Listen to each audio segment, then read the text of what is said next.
Hello students, हाय सभी को राधे राधे। मैं डॉक्टर सुनीता गुप्ता आज आपको क्लास 10 साइंस और क्लास 11 बायोलॉजी इसमें नया टॉपिक रेस्पिरेशन पढ़ाने के लिए जा रही हूँ। ठीक है, तो सभी लोग ध्यान से सुनेंगे। रेस्पिरेशन क्या होता है? रेस्पिरेशन का हिंदी मतलब होता है श्वसन। क्या होता है? श्वसन। रेस्पिरेशन का मतलब क्या होता है? श्वसन। इसके पहले हमने पढ़ा था डाइजेस्टिव सिस्टम। तो डाइजेस्टिव सिस्टम में हमने क्या देखा था? फूड मटेरियल को हमने पचाया था और पचाने के बाद उसको हमने सेल्स में ले गए थे, एनर्जी प्रोड्यूस की थी। ठीक है ना? तो उसके बाद इस श्वसन की प्रोसेस स्टार्ट होती है हमारे शरीर के अंदर। तो श्वसन एक जैव रासायनिक अभिक्रिया है, बायोकेमिकल रिएक्शन है। हाँ, ध्यान से समझिए बेटा। ठीक है, रेस्पिरेशन क्या है? बायोकेमिकल रिएक्शन है। बायोकेमिकल रिएक्शन है और इस रिएक्शन में जो हमारा कॉम्प्लेक्स फूड मटेरियल है वह ऑक्सीजन की प्रेजेंस में सिंपल फूड मटेरियल में कन्वर्ट होकर एनर्जी को रिलीज ऑक्सीडाइज हो जाता है। कॉम्प्लेक्स फूड मटेरियल ऑक्सीडाइज होकर क्या करता है? एनर्जी को रिलीज करता है। इसी प्रोसेस को क्या कहते हैं? रेस्पिरेशन। रेस्पिरेशन देखो यहाँ पर, respiration is the process by which food is oxidised. Food हमारा क्या हो जाता है? ऑक्सीकृत हो जाता है, भोजन ऑक्सीकृत हो जाता है टू रिलीज एनर्जी, है ना? और एनर्जी रिलीज करता है। A catabolic process it cause biochemical oxidation. ये कैटाबोलिक प्रोसेस है और इसमें बायोकेमिकल ऑक्सीडेशन होता है of nutrients such as glucose, glucose का। ठीक है, ये डेफिनेशन है। Respiration is the process by which food is oxidised to release energy. A catabolic process is called biochemical oxidation of nutrient such as glucose, है ना? इसे respiration कहते हैं। रेस्पिरेशन एक बायोकेमिकल प्रोसेस है जिसमें कॉम्प्लेक्स फूड मटेरियल को, हिंदी में समझ रहे हैं, जिसमें कॉम्प्लेक्स फूड मटेरियल का ऑक्सीडाइज करके एनर्जी रिलीज की जाती है। और यह एक कैटाबोलिक प्रोसेस है जिसमें बायोकेमिकल सब्सटेंस क्या करते हैं? यहाँ पर ग्लूकोज का ऑक्सीडाइज कर देते हैं। तो फूड है, फूड में ऑक्सीजन की प्रेजेंस में रिएक्शन किया और क्या बनाया? कार्बन डाइऑक्साइड, वाटर और एनर्जी। ये प्रोसेस कहलाती है रेस्पिरेशन। रेस्पिरेशन में ये जो सब्सटेंस यूज किए जाते हैं इन्हें कहते हैं respiratory subtract. The organic substance undergoing oxidative breakdown during respiration are called respiratory substrates. Example for glucose, है ना? तो इसमें जो ऑर्गेनिक सब्सटेंस है, जैसे कि ऑर्गेनिक सब्सटेंस क्या लिया हमने? ग्लूकोज लिया। ऑर्गेनिक सब्सटेंस ग्लूकोज का ब्रेकडाउन होगा, किसके? ऑक्सीडेटिव होगा, ऑक्सीकृत हो जाएगा और एनर्जी को रिलीज करेगा। तो इसमें जो ये सब्सटेंस यूज किए जा रहे हैं इन्हें कहते हैं रेस्पिरेटरी सब्सट्रेट्स। क्लियर है? इस वाली रिएक्शन को हम एरोबिक रेस्पिरेशन रिएक्शन में भी देख सकते हैं। इसमें लेंगे 6C6H12O6 6O2, तो क्या बनेगा? 6CO2 प्लस 6H2O और प्लस एनर्जी। एनर्जी किस फॉर्म में होती है? एटीपी के फॉर्म में एनर्जी यहाँ पर कलेक्ट की जाती है। ये जो रेस्पिरेशन की प्रोसेस है, ये रेस्पिरेशन की प्रोसेस हमारे साइटोप्लाज्म में ही स्टार्ट हो जाती है। कहाँ पर स्टार्ट हो जाती है? साइटोप्लाज्म में। साइटोप्लाज्म में जब ग्लूकोज आता है तो ये ग्लूकोज O2 की प्रेजेंस में, ऑक्सीजन की प्रेजेंस में क्या बना लेता है? यहाँ पर पायरूवेट बना लेता है, पायरूवेट। और ये पायरूवेट बन जाएगा साइटोप्लाज्म में। और पायरूवेट जब माइटोकॉन्ड्रिया के अंदर जाएगा, ये कहाँ जाएगा? माइटोकॉन्ड्रिया के अंदर। तो माइटोकॉन्ड्रिया के अंदर जाके ये पूरा का पूरा डिकम्पोज हो जाएगा और CO2 और H2O प्लस एनर्जी का फॉर्मेशन कर लेता है। ये प्रोसेस है। तो जो रेस्पिरेशन की प्रोसेस होती है साइटोप्लाज्म में स्टार्ट होकर पायरूविक एसिड बना लेती है और पायरूवेट यहाँ पर माइटोकॉन्ड्रिया में जाके कंप्लीट ऑक्सीडाइज हो जाता है, एनर्जी हमारी बॉडी को मिल जाती है। इसको अच्छे से लिख लीजिए व्हाट इज रेस्पिरेशन को, और आगे हम फिर बता रहे हैं इसके टाइप, है ना। लिख लीजिए इसको, फिर साफ कर रहे हैं।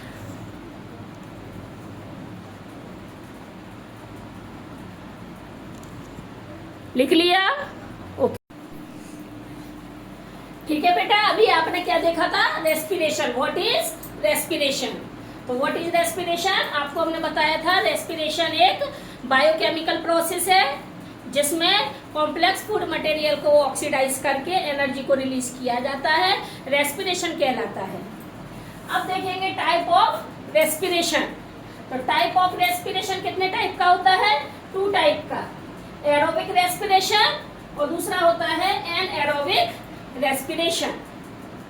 2 type of respiration, aerobic respiration, anaerobic respiration. Aerobic respiration का मतलब होता है प्रेजेंस ऑफ ऑक्सीजन। ऑक्सीजन की प्रेजेंस में जो रेस्पिरेशन किया जाता है उसे एरोबिक रेस्पिरेशन कहते हैं। ये ह्यूमन बीइंग है, डॉग है, कैट है, सभी में प्रेजेंट होता है। एनारोबिक रेस्पिरेशन जो ऑक्सीजन की एब्सेंस में फूड मटेरियल का ब्रेक डाउन करके एनर्जी को रिलीज करता है। ऑक्सीजन की एब्सेंट में, यहाँ पर ऑक्सीजन क्या है? प्रेजेंट है, और यहाँ ऑक्सीजन क्या है? एब्सेंट है। ऑक्सीजन क्या है? एब्सेंट है, और यहाँ ऑक्सीजन सॉरी प्रेजेंट है। तो एरोबिक रेस्पिरेशन ऐसा रेस्पिरेशन है जिसमें फूड मटेरियल का ऑक्सीडाइज ऑक्सीजन की प्रेजेंस में होता है। एनारोबिक रेस्पिरेशन वह रेस्पिरेशन है जिसमें ऑक्सीजन की एब्सेंस में फूड मटेरियल ऑक्सीडाइज होता है।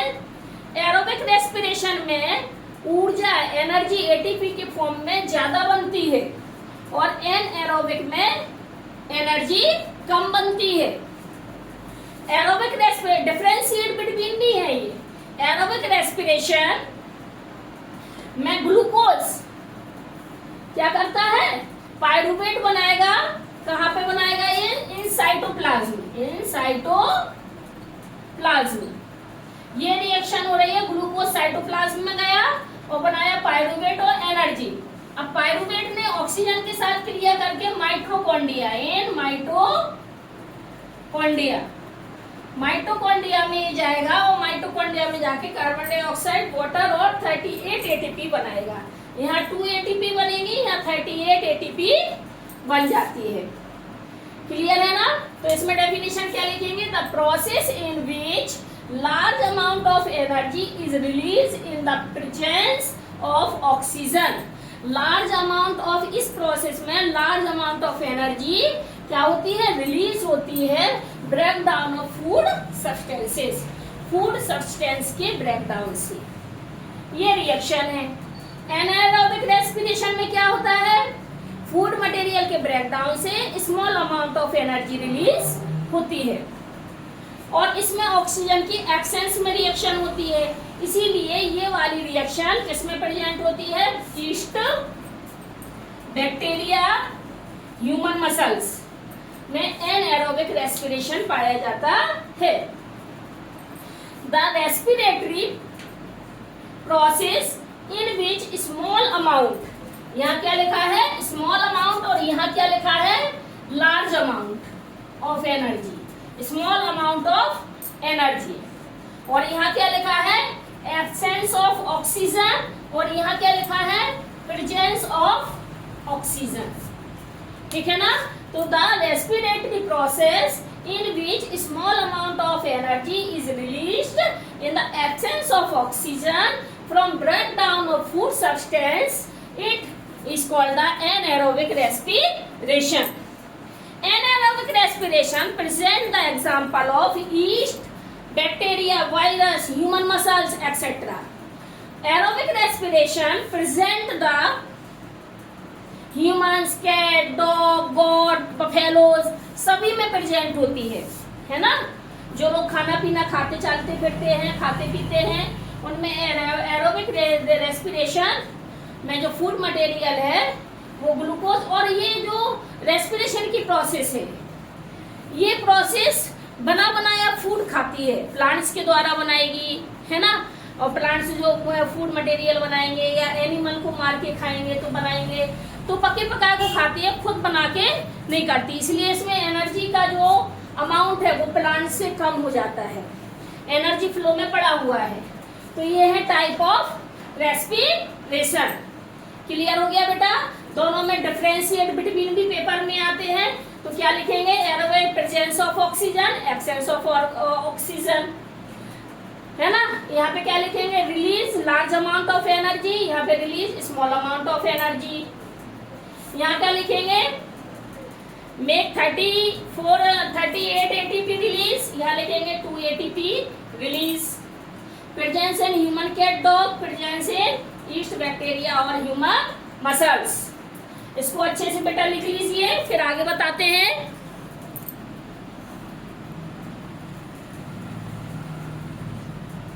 लिख लिया? साफ कर दें,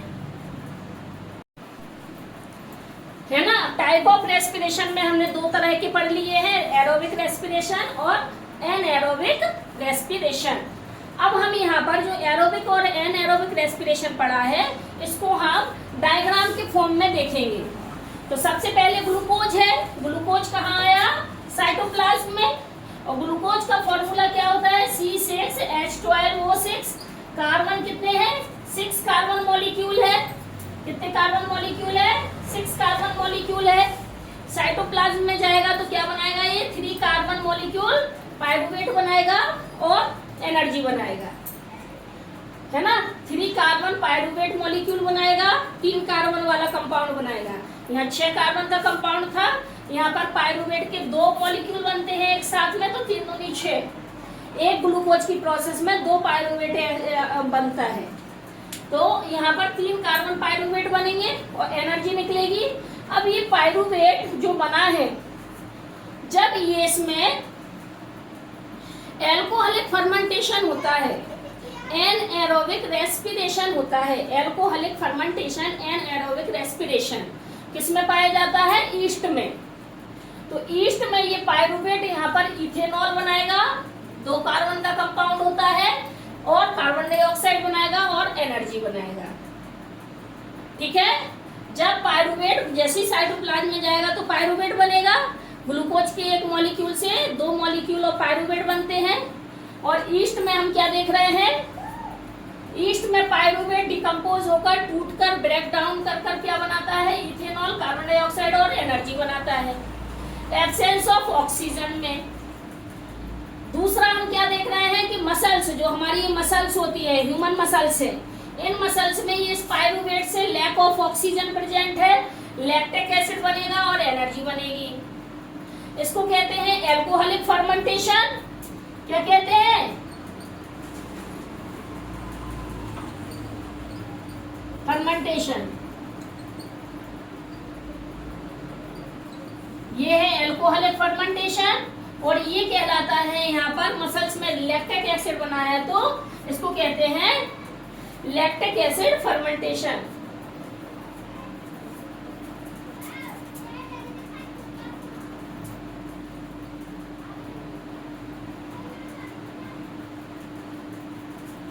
इसको क्या कहते हैं? Lactic acid fermentation.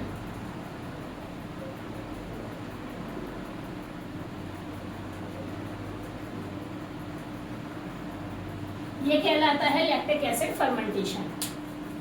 तो लैक ऑफ ऑक्सीजन मसल्स में लैक्टिक एसिड फर्मेंटेशन करेगा, इसमें क्या बनेगा? 3 कार्बन कंपाउंड लैक्टिक एसिड बनेगा और एनर्जी बनेगी। और जब ये पाइरुवेट कहाँ जाएगा? माइटोकॉन्ड्रिया में जाता है। तो यहाँ पर माइटोकॉन्ड्रिया में क्रिस्टी होती है, ऐसी माइटोकॉन्ड्रिया की संरचना होती है, बाहर स्मूथ होती है, अंदर की लेयर में फिंगर लाइक स्ट्रक्चर होते हैं, और इसके ऊपर क्रिस्टी होती है। और क्रिस्टी के ऊपर क्या पाए जाते हैं? राइबोसोम पाए जाते हैं। ये राइबोसोम है, ये क्रिस्टी है, फिंगर लाइक स्ट्रक्चर, और इस पे ये राइबोसोम है। इन राइबोसोम में क्या होता है? इन राइबोसोम में होता है यहाँ पर प्रोटीन सिंथेसिस। और ये माइटोकॉन्ड्रिया क्या बनाते हैं? एनर्जी बनाते हैं। तो जब पायरूवेट माइटोकॉन्ड्रिया में जाएगा तो माइटोकॉन्ड्रिया में कार्बन डाइऑक्साइड, वाटर और एनर्जी 38 एटीपी का फॉर्मेशन होता है। टाइप ऑफ रेस्पिरेशन को हम इसके माध्यम से भी समझ सकते हैं, तो इसको भी आप लोग लिख लीजिए। ये कहलाता है break down of glucose by various pathway. जो ग्लूकोज है वो 3 तरह से ब्रेक डाउन करता है, ऑक्सीडाइज करता है और फॉर्मेशन करता है इथेनॉल का, या फिर अगर ईस्ट में हो रही है तो इथेनॉल, यदि मसल सेल्स में हो रही है तो लैक्टिक एसिड, और माइटोकॉन्ड्रिया में हो रहा है तो कार्बन डाइऑक्साइड और वाटर बना लेता है। क्लियर हुआ बेटा? इसको अच्छे से लिख लीजिए, बहुत इंपॉर्टेंट है ये।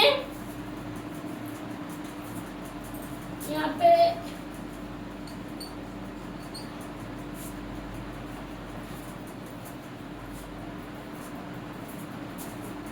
ये आएगा इधर फर्मेंटेशन, है ना, इसको अच्छे से लिख लीजिए, बहुत ही इंपॉर्टेंट है ये। यदि आपको हमारी क्लास अच्छी लगती है तो VCC classes doctor Sunita Gupta को आप ज्वाइन करिए, सब्सक्राइब करिए, लाइक करिए और शेयर करना बिल्कुल मत भूलिए। आज हमने रेस्पिरेशन कंप्लीट किया है लाइफ प्रोसेस चैप्टर में।